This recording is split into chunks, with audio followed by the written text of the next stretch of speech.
हमारे द्वारा मौखिक और लिखित और अन्य जानकार लोगों के माध्यम से समाचार पहुंचाए गए कि आप ये गलत काम मत कीजिएगा, ये मुकदमा चल रहा है और ये टाउनशिप आप नहीं कर सकते इस तरह से।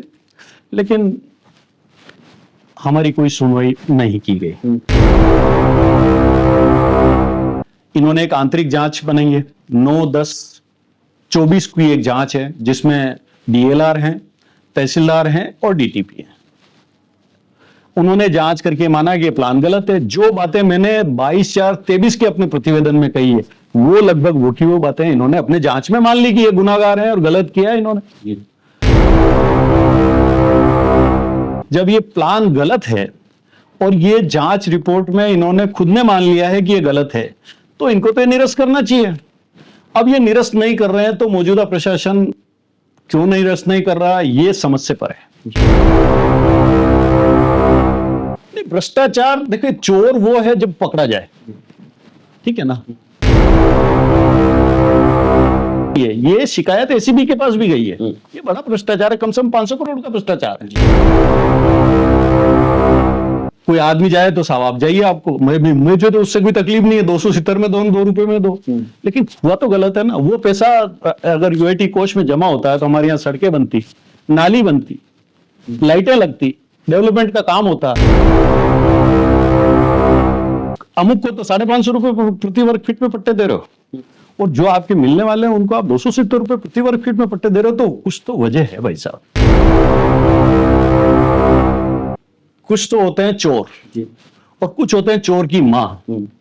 ये चोरों की मां ये 4 हैं। पट्टे पे लिख दिया कि ये पट्टे मुकदमे में होने वाले निर्णय के अधीन रहेंगे। बाद में वो शर्त भी काट दिया। मतलब आपने तो हद कर दी। सरकार के तो अधिकारी हैं, लेकिन काम किसका बजा रहे हो? शांतिलाल मेहता का बजा रहे हो। शांतिलाल मेहता ने फतेह सागर के भराव में मिट्टी डाली, उसका कोई एक्शन नहीं हुआ है ना। शांतिलाल मेहता के कुछ कांड हैं अभी और ये अपनी राजनीतिक पहुंच रखता है, पैसे का दम रखता है, इसलिए सबको खरीद के जेब में डालता है ना। आप देखिए कि 9-10-24 को जब यूडीए प्रशासन को अपनी जांच रिपोर्ट में पता चल गया कि ये न केवल प्लान गलत हुआ है बल्कि हमारी जमीन भी गलत दी है, नहीं यूडीए की जमीन भी गलत दे दी है, तो वो क्यों नहीं कर रहे हैं? चोरी तो उनके घर में हुई है, वो चुप क्यों बैठे हैं? क्यों नहीं कर रहे हैं उसको खारिज और क्यों नहीं अपने कब्जे में ले रहे हैं जमीन को? मन लेने की भी कोशिश करते हैं, खरीदने की भी कोशिश करते हैं, लेकिन हम बिको नहीं। अब मेरे पास कुछ लोगों की बात आई, बोले साहब हम तो जिनाइन बायर है, हमारा तो कोई दोष नहीं। अरे भाई तुम जिनाइन बायर हो कैसे सकते हो? उस पट्टे में लिखा हुआ है कि ये मुकदमा चल रहा है और मुकदमे के अधीन रहेगा। अब ये अलग बात है कि तुमने मिलीभगत करके वो शर्त हटवा दी। आज भी अमुक लोगों के दलालों के, जिसे दलाल वर्ड थोड़ा हल्का होता है, लाइजनर बोलना चाहिए। अपने मेवाड़ी में कहता है ना कि कंवर साहब, जमाई साहब ने चोरी रोमाटी, ऐसे ही दलालों में होता है, मतलब लाइजनर, दलाल और बड़वा। नमस्कार। आज एक ऐसी खबर से आपको रूबरू करवाने जा रहे हैं जिसे देखकर आप भी हैरानी होगी, क्योंकि राजस्थान का एक पहला मामला ऐसा होगा जब किसी सीनियर आरएएस को सेवानिवृत्ति के दिन ही सस्पेंड किया जाए, और उस सस्पेंशन के पीछे की जो वजह है वह भी बहुत बड़ी वजह है। हम उदयपुर शहर में रहते हैं। उदयपुर की यूआईटी के पूर्व सचिव नितेंद्र पाल सिंह को हाल ही में सस्पेंड किया गया है। आज उनका लास्ट वर्किंग डे था और आज ही के दिन उन्हें सस्पेंड किया गया है। यह एक बड़ी खबर है और अहम खबर भी है, क्योंकि उदयपुर की कुछ जमीनों पे बिना मास्टर प्लान की जांचें, बिना व्यवस्थित किए हुए किसी और के नाम दर्ज कर दिया गया। और जब एक शिकायतकर्ता ने यह बात उठाई तो यूआईटी के कई अधिकारियों के ऊपर सवालिया निशान खड़े हो गए, और इसी जद्दोजहद में वह अपीलकर्ता आज भी लड़ रहे हैं। जो हमारे साथ हैं, हम स्वागत करेंगे उदयपुर न्यूज कार्यालय पर समृतमल साहू जी का, जिन्होंने इतने समय से संघर्ष की लड़ाई लड़ी है और यही वजह रही कि कहीं न कहीं यूआईटी के पूर्व सचिव सस्पेंड हुए हैं। जी बहुत बहुत स्वागत है आपका। धन्यवाद सर, धन्यवाद स्वागत। क्या मसला रहा? ऐसा है, ये नला फला देबारी और एक और कोई गांव है, उसकी जमीन का मसला है।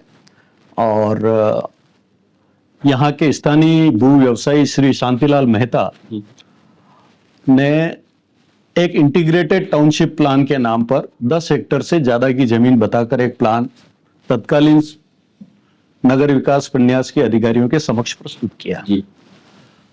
वस्तुतः इंटीग्रेटेड टाउनशिप प्लान उस अवस्था में होता है जबकि जमीन कॉम्पैक्ट रूप में हो, यानी बीच में कोई और दूसरों की जमीन ना हो। इस मामले में 3 गांवों की और लगभग 9 या 10 टुकड़ों की ये जमीन को इन्होंने इंटीग्रेटेड टाउनशिप का प्लान बना दिया। उसमें कुछ जमीन मेरी भी शामिल थी जो मेरे द्वारा क्रय की हुई है, जिसका विवाद न्यायालय में चल रहा है। तो इंटीग्रेटेड टाउनशिप में यह होता है कि नला फला में जो जमीन है वो मास्टर प्लान के मुताबिक आवासीय अनुज्ञेय नहीं है जी, और फार्म हाउस वहां पर अनुज्ञेय है। फार्म हाउस में निर्माण स्वीकृति 5% एरिया के पर ही मिलती है और आवासीय में तो पूरी की पूरी निर्माण स्वीकृति होती है। तो इन लोगों ने मिलीभगत करके और षड्यंत्र करके टुकड़ों की जमीन को इंटीग्रेटेड इंपैक्ट प्लान बनाकर यूआईटी में प्रस्तुत किया। प्लान को देखने का जो प्राथमिक कर्तव्य था वो था तत्कालीन उप नगर नियोजक रितु शर्मा का। रितु शर्मा ने आंख बंद करके ये सारा काम किया। हमारे द्वारा मौखिक और लिखित और अन्य जानकार लोगों के माध्यम से समाचार पहुंचाए गए कि आप ये गलत काम मत कीजिएगा, ये मुकदमा चल रहा है और ये टाउनशिप आप नहीं कर सकते इस तरह से। लेकिन हमारी कोई सुनवाई नहीं की गई।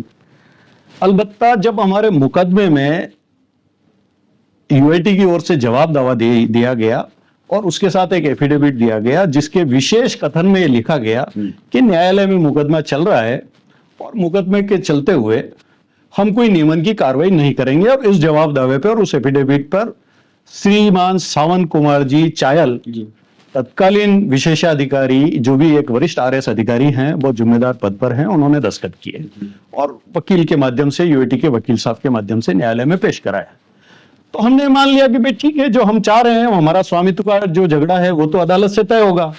अभी पट्टा रुक गया है तो ठीक है, जो अदालत मेरे फेवर में फैसला करेगी तो मुझे पट्टा मिलेगा और उनके फेवर में फैसला करेगी तो उनको पट्टा मिलेगा। तो हम थोड़े निश्चिंत हो गए। लेकिन बाद में हमको अचानक से एक दिन पता चला कि ये तो इन्होंने पट्टे दे दिए हैं, प्लान अप्रूव कर दिया है। तो हमने दिनांक 12/4/23 को एक प्रतिवेदन डिटेल लिखकर सारी बातें उसमें बताते हुए कि आपने कोर्ट में ये लिख के दिया है, आपका इंटीग्रेटेड का नॉर्म्स ये हैं, आपका मास्टर प्लान के प्रावधान ये हैं, ये सारी बातें उसमें लिखी हमने और हमने एक प्रतिवेदन सारे दस्तावेजों के साथ यूआईटी को दिया। लेकिन उस पर भी कोई कार्रवाई नहीं की इन्होंने। तो मजबूरन मैं हाईकोर्ट में गया और माननीय राजस्थान उच्च न्यायालय ने ये आदेश दिया कि मेरे प्रतिवेदन पर गुणावगुण पर सुनकर निर्णय करें। 30 दिन के अंदर मैंने वो दिनांक 8/8/23 को वो कॉपी लाके यहां पेश कर दी। कोई सुनवाई नहीं, जो कागज जाता फाइल में नहीं लगता है, या तो गायब कर दिया जाता है या फाड़ के फेंक दिया जाता है। राम जाने उनकी कहानी, वो जाने। तो मैंने कंटेम्प्ट लगा रखा है। अभी कंटेम्प्ट में इन्होंने एक जवाब दिया है कि साहब हमने 1/2/24 को आपका ये प्रतिवेदन निस्तारित कर दिया, जबकि इन्होंने एक आंतरिक जांच बनाई है। 9/10/24 की एक जांच है जिसमें डीएलआर हैं, तहसीलदार हैं और डीटीपी हैं। उन्होंने जांच करके माना कि प्लान गलत है। जो बातें मैंने 22/4/23 के अपने प्रतिवेदन में कही है वो लगभग वो की वो बातें इन्होंने अपने जांच में मान ली कि ये गुनाहगार हैं और गलत किया है इन्होंने। 9/10/24 को इनके पास जांच रिपोर्ट आ गई जिसमें यह माना गया है कि सरकारी जमीन की बंदरबांट की गई है, जमीन के कैलकुलेशन, एरिया कैलकुलेशन में गड़बड़ी की गई है। लगभग 1.5 लाख वर्ग फीट जमीन इस भू व्यवसायी श्रीमान शांतिलाल मेहता को गलत दी गई है। लगभग 1.5 लाख वर्ग फीट। 1.5 लाख वर्ग फीट में अगर 1000 फीट का प्लॉट बनता है तो 1500 लोगों के मकान बनते हैं। गरीब तो बेचारे तड़प रहे हैं और भू माफिया वो फलीभूत हो रहे हैं। जी।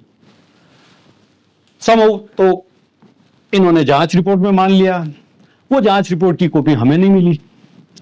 हमको दिनांक 30/10/24 का एक नोटिस श्रीमान सचिव यूडीए उदयपुर विकास प्राधिकरण के हस्ताक्षरों से जारी हुआ मिला, जिसमें मुझे 8/11/24 की पेशी दी गई कि आप अपनी बात रखना चाहते हैं वो रखिए। तो मैंने 8/11/24 को एक जवाब दिया, उस पर भी कोई कार्रवाई नहीं हुई। अब वस्तुतः इसमें केस ये है कि ये प्लान ही पूरा गलत है। जब ये प्लान गलत है और ये जांच रिपोर्ट में इन्होंने खुद ने मान लिया है कि ये गलत है, तो इनको तो ये निरस्त करना चाहिए। अब ये निरस्त नहीं कर रहे हैं तो मौजूदा प्रशासन क्यों निरस्त नहीं कर रहा, ये समझ से परे है। जी। मैं ज्यादा इस पर कुछ बोलना नहीं चाहता हूं, लेकिन चीजें समझी जा सकती है कि मैं क्या कहना चाहता हूं। आप यूआईटी में रहे हैं। हाँ, मैं यूआईटी में रहा हूं, मैं एएलआर रहा हूं। जी, मेरा सवाल ये है कि क्या यूआईटी में पहले भी भ्रष्टाचार होता था? नहीं, भ्रष्टाचार देखिए, चोर वो है जब पकड़ा जाए, ठीक है ना। तो पहले होता था तो पहले तो कोई इस तरह का फर्जीवाड़ा तो हुआ नहीं है ना। ये तो सामने दिख रहा है और ये तो जांच रिपोर्ट में आ गया, इन्होंने खुद ने जांच करके पा लिया है कि ये गलत हुआ है।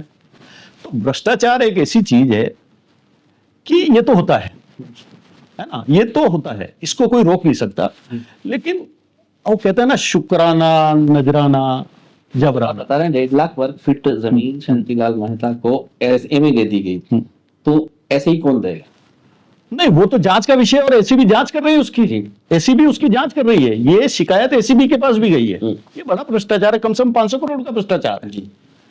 और भुवाणा में मैं आपको एक इससे अलग हटके एक बात बताता हूं। भुवाणा में सरकार की नियमन की दर फिक्स है 550 रुपए प्रति वर्ग फीट। नितेंद्र पाल सिंह जी को जिस मामले में जज गया, जिसमें शांतिलाल मेहता इन्वॉल्व था, वो 270 रुपए में पट्टे दिए। बताओ ये कैसे दिए? अब कोई आदमी जाए तो साहब आप जाइए, आपको मुझे तो उससे कोई तकलीफ नहीं है, 270 में दो, 2 रुपए में दो। लेकिन हुआ तो गलत है ना। वो पैसा अगर यूआईटी कोष में जमा होता है तो हमारे यहाँ सड़कें बनती, नाली बनती, लाइटें लगती, डेवलपमेंट का काम होता। आज फ्लाईओवर बन रहा है, एलिवेटेड रोड बन रहा है, फंड तो चाहिए ना। तो आप भ्रष्टाचार करके या कुछ भी करके आप अमुक को तो 550 रुपए प्रति वर्ग फीट में पट्टे दे रहे हो, और जो आपके मिलने वाले हैं उनको आप 270 रुपए प्रति वर्ग फीट में पट्टे दे रहे हो, तो कुछ तो वजह है भाई साहब। ऐसा नहीं होता है, नियम सबके लिए बराबर होता है। जैसे नितेंद्र पाल सिंह जी बताया, सावन कुमार चाहल बताया, रितु शर्मा जी बताया, 3 और शांतिलाल मेहता, 4 लोग आपने बताया। इसके अलावा किसी का इन्वॉल्वमेंट नहीं है इसमें? वो तो जांच का विषय है। ये 3 तो सामने दिख रहे हैं, ये 3 तो करने वाले हैं और 4था लाभार्थी है। बाकी और लोग होंगे तो जांच में पता लगेगा, और हमारे पास कोई सबूत होंगे तो हम प्लान होता। मास्टर प्लान के तहत 10 हेक्टेयर बता रहे हैं जमीन जो है, उसको करने के लिए तो शुरुआत से होती है, क्योंकि आप लीगल में रहे हुए हैं तो पता होगा आपको। नक्शा ये बनाएगा, प्लान भाई वो सब ऐसा है। आदरणीय, मैं ये निवेदन करूं कि कुछ तो होते हैं चोर और कुछ होते हैं चोर की मां। ये चोरों की मां ये 4 हैं। बाकी तो जो होंगे वो बताएंगे, सअभियुक्त होंगे, वो जांच में सामने आएंगे। इन्वॉल्व तो सब है। इन पट्टों पे लिखा है। जब हमारा विरोध था तो इन्होंने क्या किया, शांतिलाल मेहता ने यूआईटी को लिख के दिया, नितेंद्र पाल सिंह जी को, कि साहब मुकदमा चल रहा है तो मुकदमे के निर्णय के अधीन आप हमको पट्टे दे दीजिए। ठीक है सर, पट्टे पे लिख दिया कि ये पट्टे मुकदमे में होने वाले निर्णय के अधीन रहेंगे। बाद में वो शर्त भी काट दिया। मतलब आपने तो हद कर दी। जैसा पार्टी ने, शांतिलाल मेहता ने या डेवलपर ने आपको कहा वैसा आप करते रहे। आप सरकार के तो अधिकारी हैं, लेकिन काम किसका बजा रहे हो? शांतिलाल मेहता का बजा रहे हो। शांतिलाल मेहता ने फतेह सागर के भराव में मिट्टी डाली, उसका कोई एक्शन नहीं हुआ है ना। शांतिलाल मेहता के कुछ कांड हैं अभी और। शांतिलाल मेहता ने वो जगह कोई पहाड़ी काट के होटल कुछ बना रहा है, आवासीय योजना बना रहा है, कोई ध्यान नहीं हो रहा। छोटे मोटे आदमी होते हैं तो उसके तो यहाँ जेसीबी चली जाती है कि पहाड़ी कैसे काट रहे हैं आप, वहां क्यों नहीं जा रही है। और ये अपनी राजनीतिक पहुंच रखता है, पैसे का दम रखता है, इसलिए सबको खरीद के जेब में डालता है। इसलिए कुछ नहीं हो रहा है। वरना आप देखिए कि 9/10/24 को जब यूडीए प्रशासन को अपनी जांच रिपोर्ट में पता चल गया कि ये न केवल प्लान गलत हुआ है बल्कि हमारी जमीन भी गलत दी है, नहीं यूडीए की जमीन भी गलत दे दी है, तो वो क्यों नहीं कर रहे हैं? चोरी तो उनके घर में हुई है, वो चुप क्यों बैठे हैं? क्यों नहीं कर रहे हैं उसको खारिज, और क्यों नहीं अपने कब्जे में ले रहे हैं जमीन को? सेट बैग में छोटा मोटा उल्लंघन हो जाता है, वहां तो जेसीबी चली जाती है। थोड़ा कोई 2-4 लाख रुपए आपके नगरी कर बाकी है तो वहां तो सीज कर देते हो आप। अच्छी बात है, करना चाहिए। यहाँ क्यों नहीं कर रहे हो आप? ये करोड़ों रुपए का माल है, आप अपने कब्जे में लीजिए, लोगों को नीलामी में दीजिए। सुप्रीम कोर्ट ने अभी हाल ही में एक फैसले में कहा है कि जमीन प्रीशियस मूल्यवान संपत्ति है, आप इस तरह बंदरबांट नहीं कर सकते। और ये जो जितने भी लोक सेवक है ना, ये पब्लिक सर्वेंट है, कानून में लिखा हुआ धारा 21 आईपीसी में ये पब्लिक सर्वेंट है। सर्वेंट शब्द किसी के लिए इस्तेमाल नहीं किया गया है कानून में, केवल सरकारी अधिकारियों के लिए इस्तेमाल किया गया है। और ये उसके ट्रस्टी हैं, मालिक नहीं है इस जमीन के, पर ये बंदरबांट कर दी इन्होंने। मुझे पूरा विश्वास है कि एसीबी इसको दूध का दूध और पानी का पानी करेगी, और मुझे न्यायालय पर भी पूरा भरोसा है। मेरा मुकदमा न्यायालय में चल रहा है और मैं ये सारी बातें न्यायालय में उठा चुका हूँ और न्यायालय उस पर गौर करेगा। आज नहीं, देर है अंधेर समय तो लगेगा। आपने जिस दिन से शिकायतकर्ता बने आप, उसके बाद में कोई समझौता वगैरह कभी आपके पास आया? कभी नहीं, वो तो आते हैं, वो तो आते हैं, उससे कोई मतलब नहीं होता है। वो तो मन लेने की भी कोशिश करते हैं, खरीदने की भी कोशिश करते हैं, लेकिन हम बिकाऊ नहीं है। हम अपने सिद्धांत पे, हमारा जो नुकसान है, अगर मान लिया जाए मेरा कोई स्टेक इसमें लगा हुआ है तो वो मेरा नुकसान हो चुका है।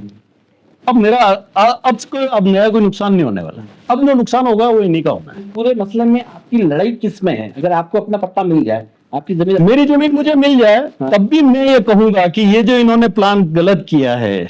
देखिए, पर्यावरण प्रमुख मुद्दा है। जी, आप सांसें, आप गुलाब बाग के लिए हम क्यों लड़ रहे हैं? आज गुलाब बाग के पास में हम बैठे हुए हैं क्योंकि पर्यावरण है, शुद्ध हवा मिल रही है। मास्टर प्लान क्या कहता है? मास्टर प्लान का उद्देश्य जो है वो ये है कि भाई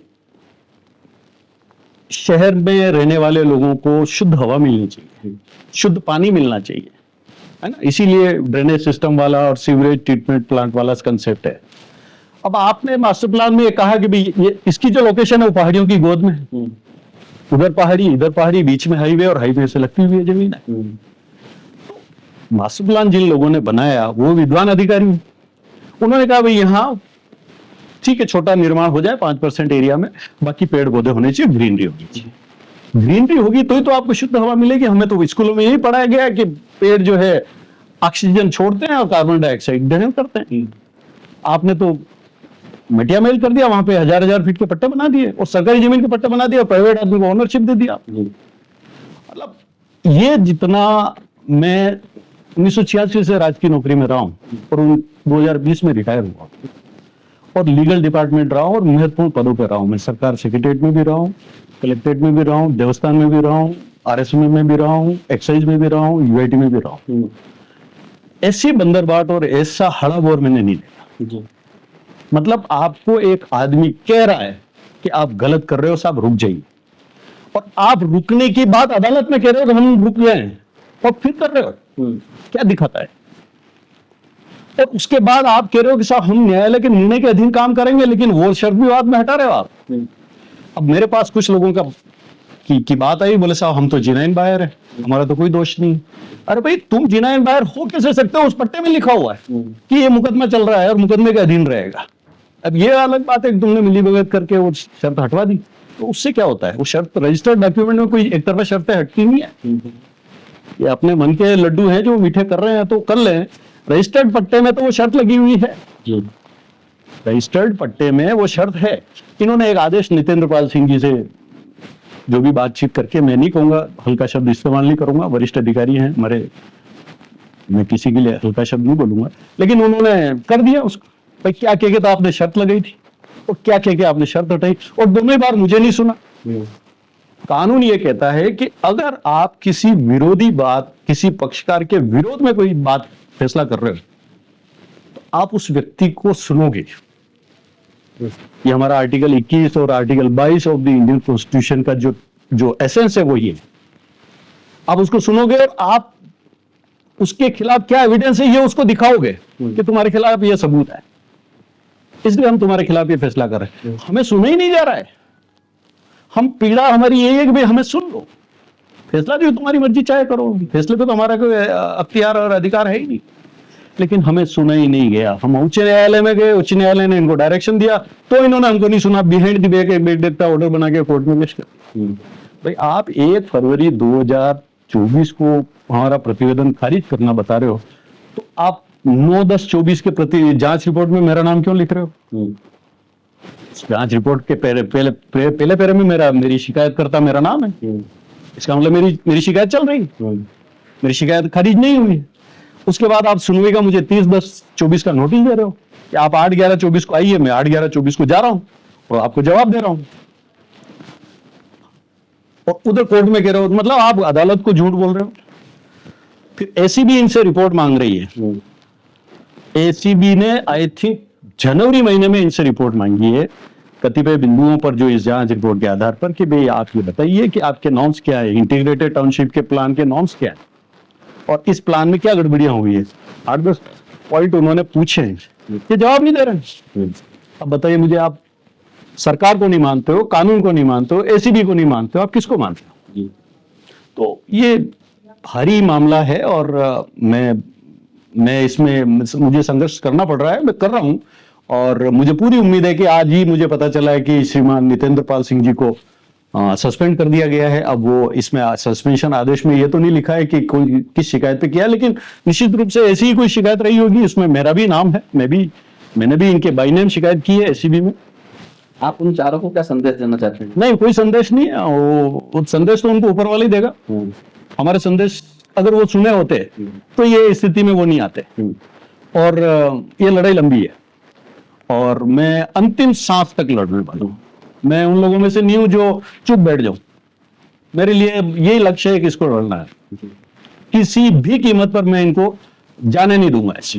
उनका तो कई मामलों में ये भी कहना है कि भाई पुरानी सरकार जो भी रही, हाँ वो तो भाई मुलजिम कब कहेगा मैंने चोरी की, वो तो अपने बचाव में कहेंगे। हर आदमी का अपना स्टैंड होता है। तो कोई एडजुडिकेटिंग अथॉरिटी या कोर्ट ही करेगी ना कि वो सही बोल रहे हैं गलत बोल रहे हैं। मेरी शिकायत गलत होगी तो मेरे खिलाफ कार्रवाई होगी। कानून ये कहता है कि झूठी शिकायत में कर रहा हूं तो मेरे खिलाफ कार्रवाई होनी चाहिए। मेरे खिलाफ तो आज तक कोई कार्रवाई ये नहीं कर रहे हैं, मुझे बोल भी नहीं रहे हैं कि तुम झूठी शिकायत कर रहे हो। इसका मतलब मैं सही हूं? तो वो तो यही कहेंगे, परंतु मेरा ये निवेदन है कि अंधा आदमी भी इस जांच रिपोर्ट को देखकर ये कह देगा कि ये भ्रष्टाचार का मामला है, पद के दुरुपयोग का मामला है। और कोई भी अधिकारी है, आरएस अधिकारी है, सब ऐसे वैसे नहीं, अच्छे खासे पढ़े लिखे लोग होते हैं। हम आरएस नहीं बन पाए, हमने भी दिया परीक्षा, हम इतने होशियार नहीं थे तो नहीं बन पाए, कोई उसमें नाराजगी नहीं। ये बन गए जिसका मतलब होशियार है। तो ये नहीं समझते क्या, सब समझते हैं। ये पानी को भू कह रहे हैं, अपने बोलचाल की भाषा में बोलते हैं ना, पानी को भू कह रहे हैं। अभी मौजूदा यूडीए प्रशासन भी पानी को भू कह रहा है। और ये जो इन्वॉल्व अधिकारी हैं तीनों, जिनका नाम नितेंद्र पाल सिंह जी और क्या नाम जयसावन कुमार जी और रितु शर्मा है, इन सबको पता है कानून क्या है। इन्होंने ये गलती जानबूझ के की है, जानते हुए की है। सबसे बड़ा गुनाह ये, अनजाने में गलती की नहीं की गई, जानबूझ के की गई गलती, इसलिए बड़ा गुनाह है। फिलहाल भी यूडीए में ऐसा कुछ चल रहा होगा? वो देखो, मैं तो इसके बारे में क्या बोलूं, लेकिन मुझे आरटीआई की नकलें लेने के लिए चक्कर काटने पड़ रहे हैं, बस इसमें समझ जाइए आप। और आज भी अमुक लोगों के दलालों के, जिसे दलाल वर्ड थोड़ा हल्का होता है, लाइजनर बोलना चाहिए।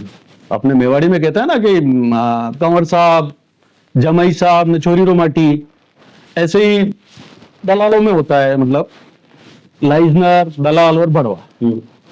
अब सबका बराबर है। मैं थोड़ा हल्का शब्द, ये बड़वा शब्द नहीं बोलना चाहिए, पब्लिक में ज्यादा है, लेकिन ये कहानी के लिए इसके शब्द पे रही। हाँ, तो अर्थ इनका सेम है। और उनके लोग यूएटी की फाइलें लेके बाबुओं के टेबलों पर जाते हैं। अधिकारियों, आप और मैं जाऊंगा तो 3 से 4 बजे मिलने का समय, पर्ची भेजनी पड़ेगी, और वो दलाल तो अंदर बैठे हैं। आप जाइए किसी दिन, पता लगाइए। हमें उन पुराने सेक्रेटरी साहब ना मिलते ही थे टेबल पे, वो तो नहीं मिलते थे, वो तो वहां बैठते थे, सारे पट्टे पे साइन वहां करते थे। जेपी अग्रवाल साहब का जो रेस्ट हाउस है वहां पे, जो हीरालाल जी देवपुरा की बिल्डिंग है, वहां साइन होते थे। इन सब की लोकेशन अगर ढंग से टेक्निकली निकाली जाए तो जो लाइजनर दलाल है और जो अधिकारी हैं और जो बिल्डर है, उन सब की फोन की लोकेशन वहीं मिलेगी अगर ढंग से तफ्तीश की। वहीं बैठ के काम होता था। और कुछ नहीं साहब, आप बताइए 1200-1500 पट्टों पे, एक पट्टे पे 6 या 9 जगह साइन होता है और एक पट्टे की 3 कॉपियां होती है। आपने एक दिन में इतने साइन कर दिए, ऐसा कैसे होता है? और बाकी तो आप जांच रिपोर्ट करने के लिए, साइन करने के लिए आपके पास समय नहीं है, नकलें देने के लिए आपके पास समय नहीं है। सब ठीक है, ये सब समझते हैं, सब हम भी समझते हैं, अच्छी बात नहीं है। तो इस तरह से हमारा ये निवेदन है कि इस मीडिया के माध्यम से और उदयपुर की जनता को भी, और उदयपुर में चूंकि यहाँ की जनता भोली है, और आपने सुना होगा, आप नहीं पूछ रहे पर मैं बता दूं कि यहाँ यूआईटी के कुछ प्लॉट नगर निगम को ट्रांसफर हुए और वो कोई 272 प्लॉट कहते हैं, लेकिन वो 272 से ज्यादा प्लॉट भी हो सकते हैं। 272 कोई फिगर नहीं है, ये 272 कहने में है। उसमें क्या हुआ कि कुछ हमारे यूआईटी के स्टाफ ने शायद मिलीभगत की है, कुछ स्टेशनरी कबाड़ ली। भाई ये कागज सस्पेंशन का आया है, इस फॉर्मेट में मैं टाइप कर दूं, ओके, इनको बहाल किया जाता है।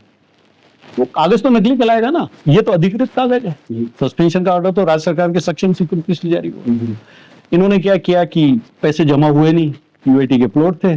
2005 में जब मैं यूआईटी में था तो ये सारी स्कीमें, मैं वो ऑर्डर मेरा हाथ का ड्राफ्टेड किया हुआ है, ये स्कीमें यूआईटी को ट्रांसफर की। उस ट्रांसफर ऑर्डर में लिखा हुआ था कि जो खाली प्लॉट है वो नगर निगम के डिस्पोजल पर रहेंगे या वो उसको ऑक्शन करेगा। जो यूआईटी ने नीलाम कर दिए हैं और आवंटित कर दिए हैं, उनकी आगे की म्यूटेशन की, निर्माण स्वीकृति की जारी कार्रवाई नगर निगम वाले करें। अब जो खाली प्लॉट थे उनके लोगों ने कागज बना लिए। अब वो एक डायलॉग है ना जो कहता है कि हर गुनाहगार कोई न कोई गलती तो करते ही है जिससे वो पकड़ा जाता है। अब इसकी एसओजी में जांच चल रही, बताता है। मेरे ये समझ में नहीं आ रहा कि पट्टे के पहले पैराग्राफ में लिखा हुआ होता है कि इस पट्टे का ये राज्य सरकार और हमारे बीच में, ये अंग्रेजी में है वो, और इस तारीख को इतने रुपए जमा हुए प्रीमियम के। अब आपको क्या करना, जांच, वो तारीख की कैशबुक ही तो चेक करनी है। अगर पैसे जमा हुए हैं, आपकी कैशबुक बोल रही है तो पट्टा सही है, कैशबुक ना बोल रही है कि पैसे जमा नहीं हुए तो पट्टा फर्जी पे खारिज करो और अपना नगर निगम का बोर्ड लगाओ, नीलाम करो। एलिवेटेड रोड में वो पैसा काम आए, एक लोड कम से कम नहीं तो 2 करोड़ रुपए का है। और ऐसे 272 प्लॉट कहते हैं, मैं कह रहा हूं हो सकता है ज्यादा भी हो, 272 को पकड़े और 2 करोड़ से गुणा कर लीजिए आप। और सुना तो हमने ये भी है कि उसमें सब लोग इन्वॉल्व हैं। सबूत तो कोई होता नहीं है, लेकिन सब लोग इन्वॉल्व हैं इसमें। आप समझ जाइए कि सब लोग में कौन कौन हो सकते हैं। तो वो एक्सरसाइज मेरी चल रही है, उसकी तैयारी मेरी चल रही है, और मैं चाहूंगा कि आप जैसे प्रबुद्ध जनों का मुझे सहयोग मिलेगा तो मैं इसको भी उजागर करूंगा। उसमें कुछ दस्तावेज तो मेरे पास आ गए हैं, तो कुछ दस्तावेज हासिल करने की कोशिश कर रहा हूँ। जब सारे सबूत मेरे पास आ जाएंगे तो फिर मैं आपके सामने फिर उपस्थित हूँ। जी धन्यवाद। तो शक्ति परेशान हो सकता है लेकिन पराजित नहीं, और जीत के लिए लगातार संघर्षरत समरथमल जी साहब हमारे साथ थे, हम उनके साथ हैं। और मैं ये चाहूंगा कि यूडीए से पीड़ित कोई भी शख्स ऐसा हो जिसे चक्कर काटने पड़ रहे हैं या कहीं कहीं यूडीए के अधिकारियों के भ्रष्टाचार का वह पीड़ित बना है, वह गवाह बना है, तो जरूर आए। हम आपकी बात अपने मंच के माध्यम से लोगों तक पहुंचाएंगे और सरकार तक भी अपील करेंगे कि ऐसे अधिकारियों को तुरंत बर्खास्त किया जाए। नमस्कार।